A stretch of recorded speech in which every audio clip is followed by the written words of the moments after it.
Sabotaje de la energía Kundalini. ¿Es probable que una vez que se despierta la Kundalini, ésta no llegue a su salida? ¿Qué podría provocar el que no salga? Gracias. Tomo esta pregunta que me hace mi querida Antonia, al pie de uno de los últimos vídeos, para desarrollar la reflexión que me dispongo a iniciar. Es verdad que una cosa es el despertar Kundalini y otra cosa la salida de la Kundalini por la coronilla. Y aún más, tampoco es lo mismo que la Kundalini salga por la coronilla que la persona asuma finalmente esa salida de la Kundalini por su coronilla. Hablaremos más adelante de esto último. Bueno, pues vamos a desarrollar la argumentación de esta respuesta. Ya expusimos en el vídeo de momentos críticos del despertar Kundalini que cuando ésta despierta, la persona pasa por unos momentos críticos en los que puede malograr este despertar. Solo cuando se pone a la tarea con su camino interior en vertical hacia su ser, es cuando se puede decir que ha despertado espiritualmente. En el camino iniciático de Jesús se denomina como nacimiento en Belén. Esta etapa es conocida como la travesía del plano astral. Ya hemos dicho en muchos trabajos los engaños que existen en este plano. Esto es así porque la persona aún no ha trascendido su ego y por tanto todo lo traduce en base a la viga que hay en su ojo. Es decir, todo lo traduce según la percepción de un ego sin conocer y sin trascender. Es complicada la travesía de esta etapa, porque aún no se tiene la mente clarificada por el espíritu. Mientras se está atravesando la cuarta dimensión, la dimensión astral, todavía se piensa que el poder está fuera de uno. Así pues, en esa dimensión dual, se cree en la magia, rituales, gurúes, soluciones y remedios externos, religiones, crisis. Echan toda la culpa de los problemas a los demás, a circunstancias externas, etc. Se cede el poder personal a un sinfín de elementos externos. Por ello, aquí subsiste la conciencia de víctima, con la falsa creencia de que la salvación o el castigo está fuera de uno, que alguien tiene que venir para salvarnos desde fuera, o en el peor de los casos, para castigarnos. Todo menos responsabilizarnos de nosotros mismos y de nuestra creación. Esta es la etapa de los fenómenos psíquicos, y claro, como las personas están teniendo este tipo de percepciones externas, no contemplan la posibilidad de que ellas sean las creadoras. Siempre está actuando la física cuántica, aunque la persona en esa etapa no lo sepa. Así que le dan a todos esos fenómenos un significado mágico que viene desde fuera. Esto posibilita a las entidades y energías que viven en ese plano astral la posibilidad de manipular a destajo a las personas que están bajo esta conciencia, ya que ceden todo su poder y responsabilidad fuera de ellos, y esto los hace un buen caldo de cultivo para mangonear. La tercera dimensión y la cuarta son los planos de la forma física y de los fenómenos psíquicos, por excelencia. San Juan de la Cruz ya advertía sobre el engaño de estos fenómenos a las personas que estaban pasando por estas experiencias. Al entrar a la quinta dimensión, cuando la Kundalini sale por la coronilla, las formas externas dejan paso a las verdaderas causas que subyacen tras ellas. Por eso se llama también el plano causal, el plano del espíritu, en donde se origina todo. Por eso ocurre que las creencias mentales se dan la vuelta como si fuesen una tortilla. De considerarse víctimas, las personas pasan a la conciencia de ser creadores de todo lo que ha ocurrido en su vida o vidas. Retoman su poder y su responsabilidad y comienza el verdadero trabajo de autoliberación. Esto solo es posible bajo la iluminación y el amor del espíritu. No sería posible de otra manera. Como podemos ver, existen muchos escollos que pueden sabotear a una persona que está atravesando este plano para que no acceda a la conciencia del punto cero. Pero el más significativo es dar el poder a todo lo externo y sentirse víctima. El sentirse víctima tiene unas redes neuronales tremendamente petrificadas y desmontarlas requiere por parte de nosotros mucha determinación y constancia a lo largo de toda la travesía interior, hasta que no alcanzamos la asunción de quiénes somos. Es entonces cuando vemos con toda claridad el teatro externo que nos muestra todo lo que hay en nuestro interior, con la certeza de que no hay nada fuera de nosotros. La causa de lo externo siempre está dentro de nosotros, en nuestras viejas creencias y emociones, y sus respectivas redes neuronales internas, que para seguir chutándose, magnetizan los teatros externos una y otra vez, hasta que por fin los alquimicemos. Sabemos también que la mejor vacuna para atravesar esta etapa con cordura es el amor a los demás. De ahí que en esta etapa sea imprescindible la abnegación amorosa por aliviar el sufrimiento de los que nos rodean. De esta forma vamos trascendiendo nuestro propio ego. En esos momentos pensamos que estamos ayudando a los demás, pero no somos conscientes de que realmente a quienes estamos ayudando es a nosotros mismos. Aún no sabemos que los otros son siempre aspectos internos nuestros, puestos fuera en el teatro de la vida. Disciplinarse en no juzgar a los demás es indispensable.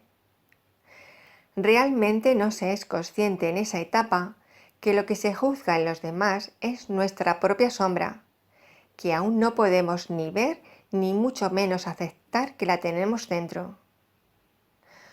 Otra cosa importante durante esta etapa es el cultivo del pensamiento positivo.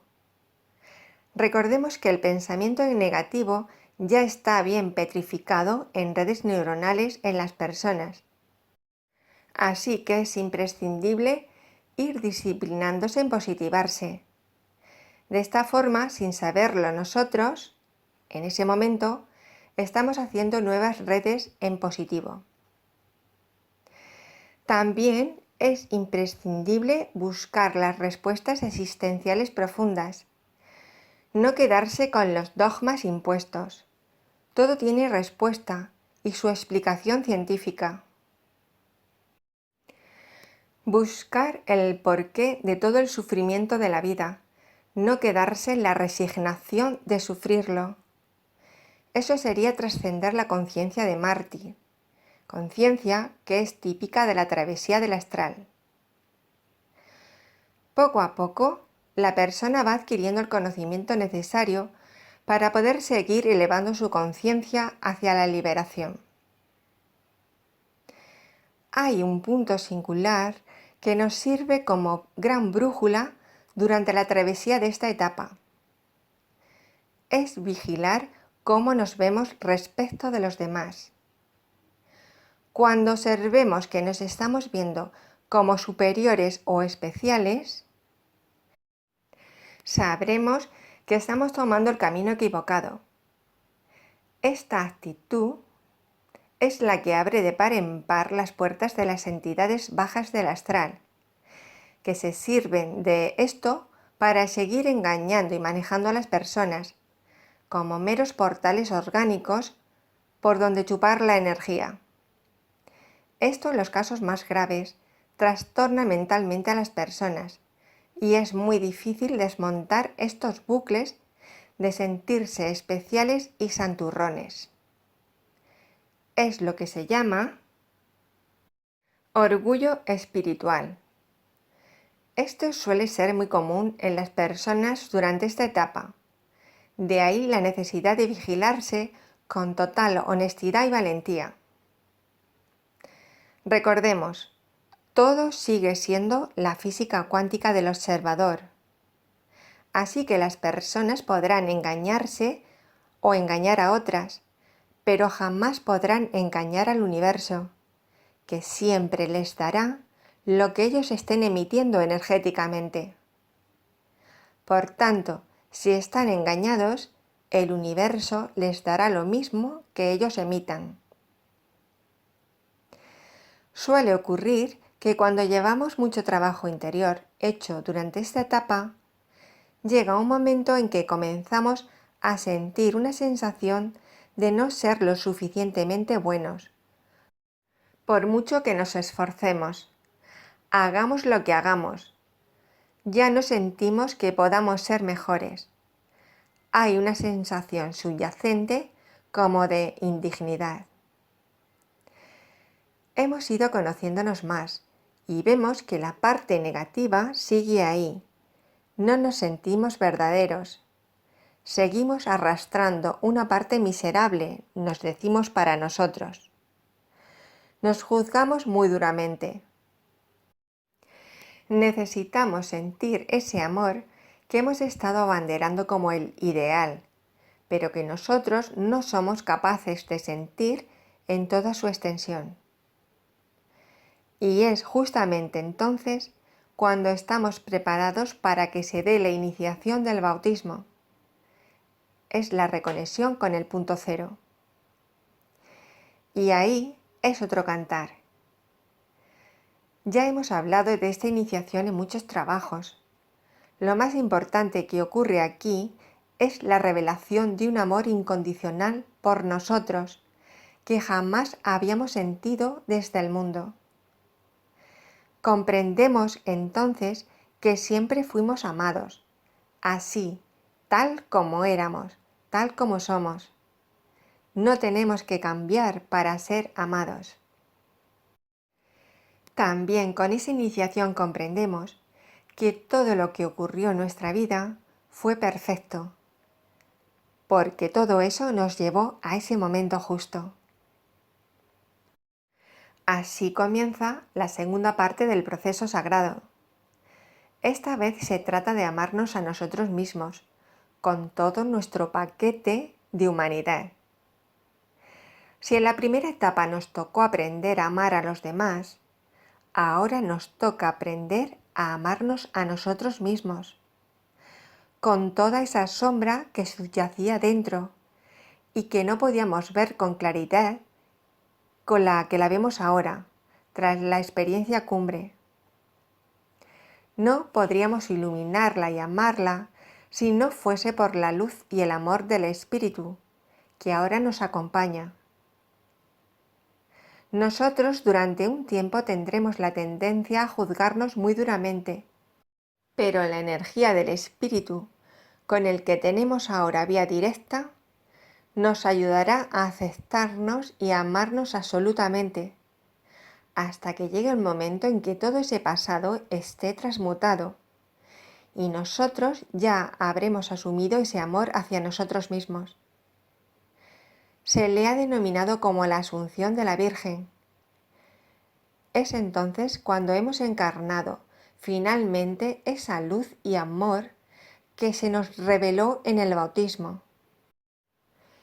Es la encarnación de la energía pura, virginal, neutra de la Sagrada Kundalini, permanentemente de flujo activo en nuestro campo energético.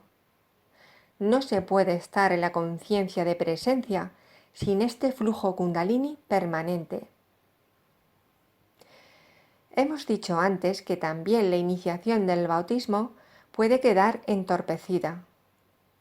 Hay un ejemplo muy triste de este sabotaje, que también he comentado en alguna ocasión. Se trata del caso de la Madre Teresa. Estoy segura que si ella estuviese en la Tierra en estos momentos, estaría de acuerdo en clarificar este hecho. Hay una carta escrita por la Madre Teresa del 10 de septiembre de 1946 en la que escribe la experiencia de la revelación del amor incondicional que sintió hacia ella. Podéis buscarla en internet. Se titula Tengo sed de ti. Recuerdo que llegó a mis manos cuando recién yo había tenido mi experiencia de salida Kundalini, en marzo de 1997. En esos momentos de tremenda sensibilidad y llena de entendimiento y de tanto amor que había sentido por mí en esa experiencia, cada vez que leía la carta no podía parar de llorar. Me tocaba en lo más profundo de mi ser y entendía que la Madre Teresa estaba describiendo ese mismo amor que yo había sentido, pero muchos años antes, en 1946. No cabía duda. Ese escrito rebosaba Espíritu Santo. Esta maravillosa mujer había llegado a ese punto cero fruto de su compasión y misericordia activa hacia los demás. Sin embargo, es evidente que entró en el bucle saboteador, que recondujo su enorme carisma y su energía kundalini a un callejón sin salida. Esto lo manifiesta ella misma en las cartas que escribió durante su vida, presa de una tristeza, soledad y vacío inmensos, a la vez que varias somatizaciones físicas, como por ejemplo un persistente insomnio, producto del tormento que le producía la pérdida de la fe en la existencia de Dios.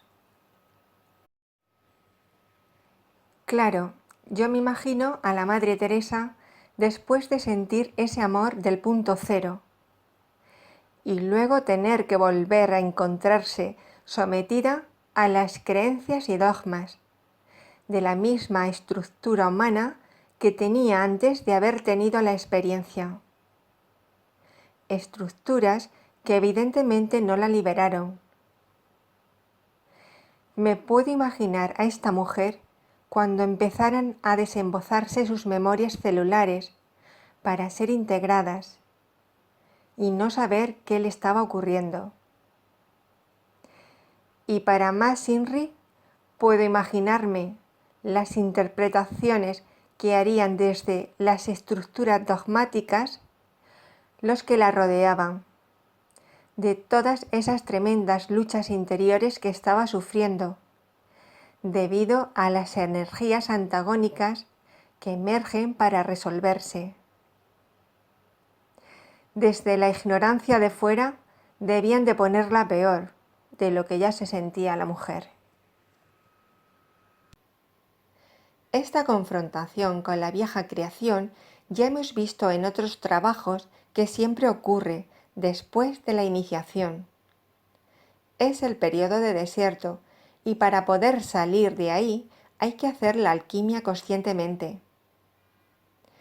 No son compatibles esos dogmas y votos de obediencia ciega con la permanencia en la quinta dimensión. En esta dimensión ya no podemos adorar a nada ni a nadie de fuera. Ya sabemos que no hay salvadores fuera.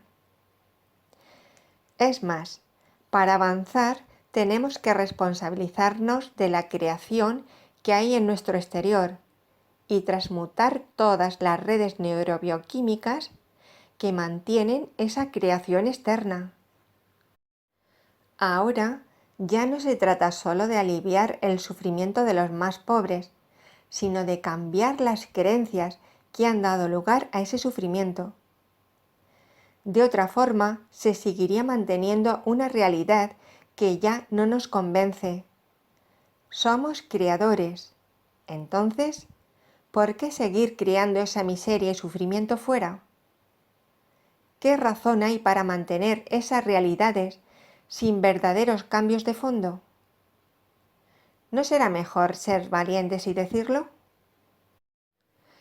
¿No será mejor enseñar a responsabilizarse a las personas de lo que están creando fuera y de que pueden cambiarlo si cambia sus viejas creencias de víctima y de salvadores externos? ¿A quién puede interesar mantener estas creencias? La liberación de esas creencias es el verdadero mensaje de Jesús, la buena nueva que predicaba, pero que las estructuras humanas frustraron durante mucho tiempo. En fin, esto es el material para reflexionar y discernir serenamente. Nadie se libra de esto si quiere seguir alquimizando y liberando sus viejas creencias, para poder finalmente encarnar a su propio ser, que ya no está en ningún altar externo. Bueno, pues hasta aquí esta introspección. Seguimos descubriendo y encarnando más de nuestro ser. Y como siempre, un abrazo con todo mi cariño, desde mi corazón. Gracias por vuestra compañía. Gracias.